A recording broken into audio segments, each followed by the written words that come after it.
समय एक ऐसा पहिया जो कभी किसी के लिए नहीं रुकता, एक ऐसी नदी जो निरंतर बहती रहती है। आज अगर घनी रात की कालिमा है, तो कल सुबह का सुनहरा सूरज भी अवश्य निकलेगा। इंसान अक्सर अपने अच्छे वक्त में अहंकार से भर जाता है और बुरे वक्त में टूटकर बिखर जाता है। लेकिन जो व्यक्ति जीवन के कुरुक्षेत्र में खड़ी दिए होकर भी शांत रह सकता है, वही असल में जीवन का विजेता बनता है।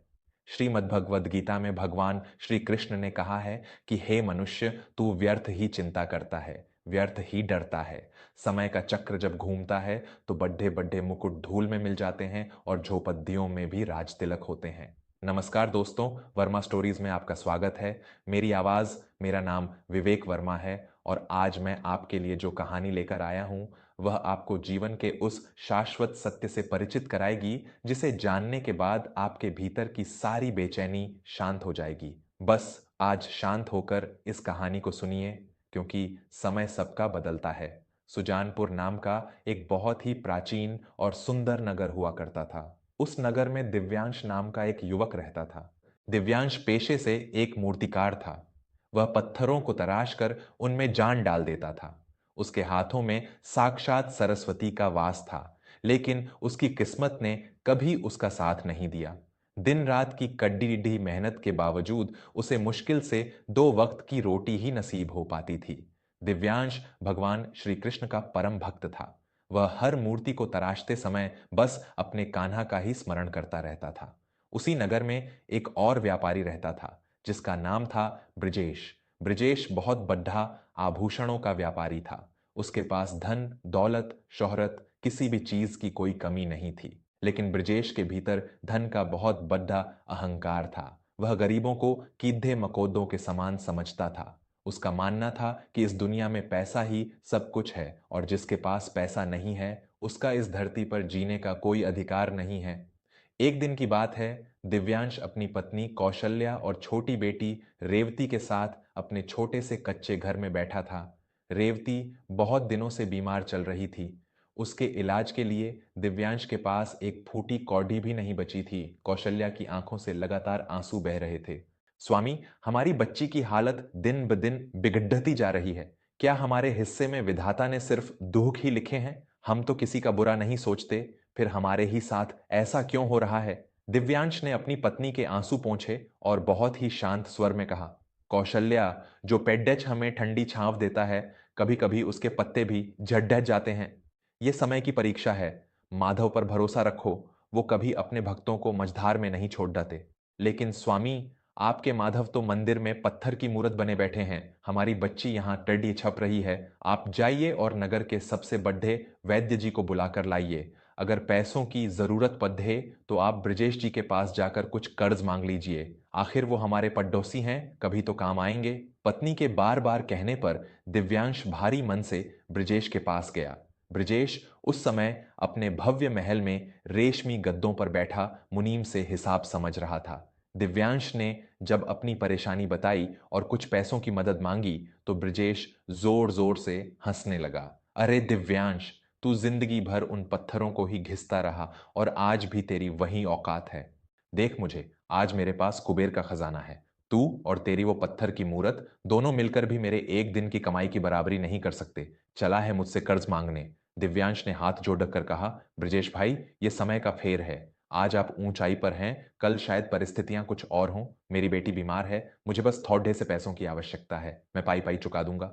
ब्रजेश ने अपने पास रखी रुपयों की थैली उठाई और दिव्यांश के मुंह पर फेंक कर मारी। ले जा ये भीख, और याद रख, तेरा वो कृष्ण तेरी झोली नहीं भर सकता। आज तेरी झोली मैं भर रहा हूं। तू और तेरा भगवान दोनों मेरे कर्जदार हैं। यह बात दिव्यांश के सीने में तीर की तरह चुभ गई। वह उन पैसों को वहीं जमीन पर छोड़ डच कर बिना कुछ कहे वहां से लौट आया। ब्रजेश का अहंकार अपने चरम पर था और दिव्यांश का हृदय छलनी हो चुका था। उस रात दिव्यांश घर न जाकर सीधे भगवान श्री कृष्ण के मंदिर गया। रात का घुप अंधेरा था, बारिश बहुत तेज हो रही थी। दिव्यांश मंदिर की सीढ़ियों पर बैठकर फूट फूट कर रोने लगा। हे माधव, आज मेरे स्वाभिमान और मेरे विश्वास दोनों की हार हो गई। क्या सत्य और ईमानदारी का यही परिणाम होता है? अगर तू है तो मुझे इस अंधकार से बाहर निकाल, मुझे मार्ग दिखा मेरे कान्हा। तभी मंदिर के कपाट खुले और एक अत्यंत वयोवृद्ध पंडित जिनका नाम रघुनाथ था बाहर आए। उनके चेहरे पर एक अद्भुत तेज था। उन्होंने दिव्यांश के कंधे पर हाथ रखा और बहुत ही मधुर और शांत स्वर में बोले, रोता क्यों है दिव्यांश? क्या तूने गीता का वो श्लोक नहीं पढ़ा जहां वासुदेव कहते हैं कि हे अर्जुन, सुख और दुख तो सर्दी और गर्मी की ऋतुओं के समान है, इनका आना और जाना तय है, इंद्रियों के विषय ही इंसान को विचलित करते हैं। दिव्यांश ने आंसू पोंछते हुए कहा, पंडित जी, मेरा मन बहुत अशांत है। एक तरफ मेरी बीमार बेटी है और दूसरी तरफ ब्रजेश का वो अहंकार जिसने मेरे ठाकुर का अपमान किया है। मैं क्या करूं? पंडित रघुनाथ मुस्कुराए और बोले, शांत होकर सुनो दिव्यांश। श्री कृष्ण कहते हैं कि कर्मण्येवाधिकारस्ते मां फलेषु कदाचन। तुम्हारा अधिकार केवल तुम्हारे कर्म पर है, उसके फलों पर नहीं। ब्रजेश का कर्म उसका अहंकार है और तुम्हारा कर्म तुम्हारी कला और तुम्हारा धैर्य है। समय किसी का गुलाम नहीं होता। आज जो राजा है वो कल रंक भी हो सकता है। तुम उस परमेश्वर पर विश्वास रखो और अपने कर्म को अपनी पूजा बना लो। जो विपत्ति में भी शांत रहता है उसी का समय सबसे बड़ी गवाही देता है। उन शब्दों ने दिव्यांश के भीतर जैसे एक नई ऊर्जा का संचार कर दिया। गीता के उस सार ने उसके मन के सारे संशय मिटा दिए। वह घर लौटा। उसने अपनी पत्नी से कहा कि वह किसी से भीख नहीं मांगेगा। उसी रात उसने अपनी सबसे सुंदर और अद्भुत मूर्ति बनानी शुरू की। उसने अपने खून पसीने और अपने भीतर के सारे दर्द को उस मूर्ति में उकेर दिया। वह दिन रात काम करता रहा। नींद, भूख, प्यास सब त्याग कर वह बस अपने कर्म में लीन हो गया। कुछ ही दिनों में उसने भगवान श्री कृष्ण की एक ऐसी सजीव मूर्ति तैयार की जिसे देखकर ऐसा लगता था मानो स्वयं भगवान अभी बोल पड़ ढेंगे। उसी दौरान राज्य के राजा का नगर में आगमन हुआ। राजा को कला से बहुत प्रेम था। जब राजा की नजर दिव्यांश की बनाई उस अद्भुत मूर्ति पर पड़ी तो वे मंत्रमुग्ध हो गए। अद्भुत, अविश्वसनीय! मैंने आज तक अपने जीवन में ऐसी सजीव कलाकृति नहीं देखी। इस मूर्तिकार को मेरे दरबार में तुरंत पेश किया जाए। राजा ने आदेश दिया। दिव्यांश को राज दरबार में लाया गया। राजा ने उसे राज्य का मुख्य शिल्पी नियुक्त कर दिया और उसे अपार धन संपत्ति और सम्मान से नवाजा। दिव्यांश ने सबसे पहले सबसे अच्छे वैद्य से अपनी बेटी रेवती का इलाज करवाया और वह बिल्कुल स्वस्थ हो गई। दिव्यांश का समय पूरी तरह से बदल चुका था, लेकिन इतनी दौलत और शोहरत मिलने के बाद भी दिव्यांश के भीतर रत्ती भर भी अहंकार नहीं आया। वह आज भी उतना ही शांत और विनम्र था। दूसरी तरफ समय का पहिया ब्रजेश के लिए भी घूम रहा था। ब्रजेश के अहंकार ने उसकी बुद्धि भ्रष्ट कर दी थी। उसने ज्यादा मुनाफा कमाने के लालच में दूसरे राज्यों के व्यापारियों के साथ एक बहुत बद्धा और जोखिम भरा सौदा कर लिया।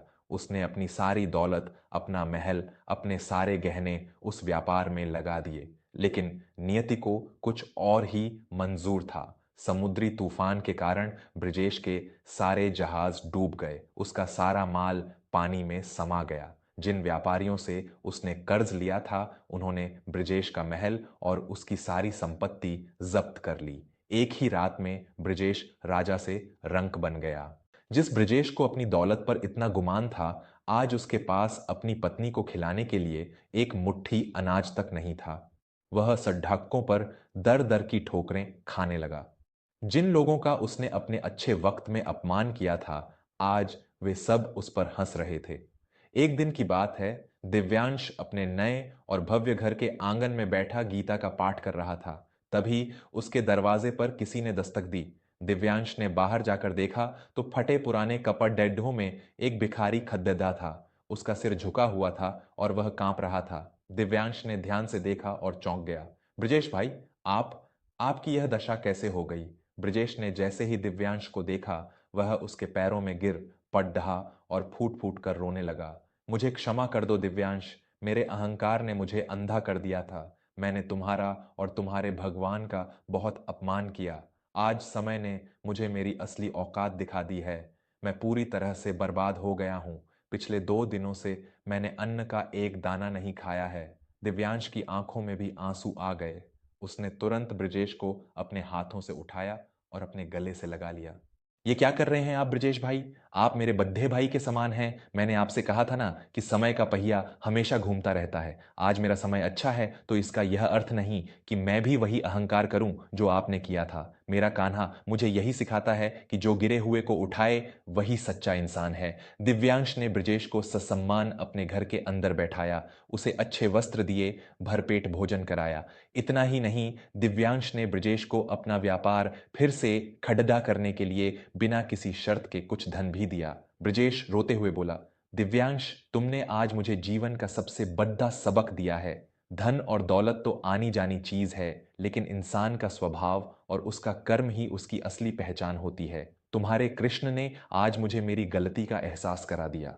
दोस्तों, गीता का यही सबसे बड़ा सार है। समय कभी एक सा नहीं रहता। जब आपका वक्त अच्छा हो तो कभी उस बात का घमंड मत करना। पेड़ डाच पर जब सबसे ज्यादा फल लगते हैं तो वह पेड्डा सबसे ज्यादा झुक जाता है। इंसान को भी अपने अच्छे समय में उतना ही विनम्र और शांत होना चाहिए।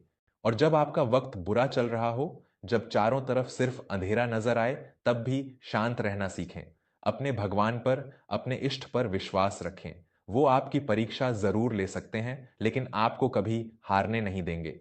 बुरे वक्त में अक्सर इंसान अपना धैर्य खो बैठता है। वह गलत रास्ते अपना लेता है, दूसरों से ईर्ष्या करने लगता है। लेकिन जो व्यक्ति बुरे समय में भी अपने कर्म पर टिका रहता है, गीता का ज्ञान जिसके मन में बसा होता है, उसे दुनिया की कोई ताकत नहीं हरा सकती। याद रखिए, रात जितनी गहरी होती है, सवेरा उतना ही करीब होता है। इसलिए जीवन में चाहे जैसी भी परिस्थिति हो, शांत रहिए। क्रोध और अहंकार इंसान के सबसे बड़े शत्रु हैं। जब आप शांत होते हैं, तभी आप ईश्वर की उस आवाज को सुन पाते हैं जो आपको सही रास्ता दिखाती है। कर्म करते रहिए, बिना फल की चिंता किए, क्योंकि जिसने आपको इस दुनिया में भेजा है, उसने आपके लिए कुछ बहुत बेहतर सोच रखा है। आशा करता हूं कि यह कहानी आपके हृदय को छू गई होगी और श्री कृष्ण के इस संदेश ने आपके मन को शांति प्रदान की होगी। अगर यह कहानी आपको पसंद आई हो तो इसे अपने परिवार और दोस्तों के साथ जरूर साझा करें। जीवन में हमेशा सकारात्मक रहें और अपना कर्म पूरी निष्ठा के साथ करते रहें। मैं हूं आपका दोस्त विवेक वर्मा और आप देख रहे थे वर्मा स्टोरीज। ऐसी ही और भी प्रेरणादायक कहानियों और गीता के ज्ञान के लिए हमारे चैनल से जुड़े रहें। तब तक के लिए अपना और अपने अपनों का ख्याल रखें। राधे राधे।